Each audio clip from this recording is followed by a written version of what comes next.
एक बार एक गुरु अपने कुछ शिष्यों के साथ जंगल में आश्रम बनाकर रहते थे। एक दिन कहीं से एक बिल्ली का बच्चा रास्ता भटक कर आश्रम में आ गया। गुरु ने उस भूखे बिल्ली के बच्चे को रोटी खिलाई। वह बच्चा वही आश्रम में रहकर पलने लगा।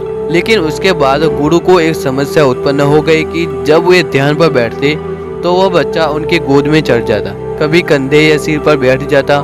तो गुरु ने अपने एक शिष्य को बुलाकर कहा, देखो, जब मैं ध्यान पर बैठूं उससे पहले तुम इस बच्चे को दूर एक पेड़ से बांधा करो।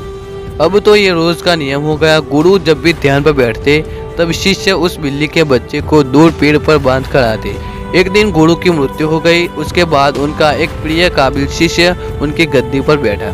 वह भी जब ध्यान पर बैठता तब बिल्ली का बच्चा पेड़ पर बांधा जाता। बहुत दिनों बाद एक बड़ी समस्या आकर खड़ी हुई कि बिल्ली ही खत्म हो गई। सारे शिष्यों की मीटिंग हुई।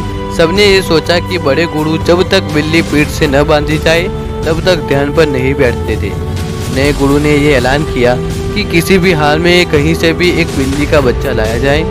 आखिरकार काफी ढूंढने के बाद एक बिल्ली मिली, जिसे पेड़ पर बांधने के बाद गुरु ध्यान पर बैठे। दोस्तों, उसके बाद जाने कितनी बिल्लियां मर चुकी और न जाने कितने गुरु मर चुके। लेकिन आज भी जब तक पेड़ पर बिल्ली बांधी न जाए तब तक कोई भी गुरु ध्यान पर नहीं बैठते।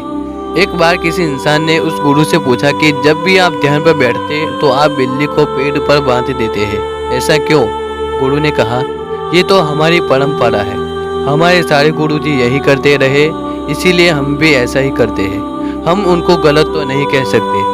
कुछ भी हो जाए हम अपनी परंपराएं नहीं छोड़ सकते। दोस्तों, जरा अपनी आंखें बंद करिए और ये देखिए कि क्या आप भी वही कर रहे हो जो मैंने इस कहानी में बताया है।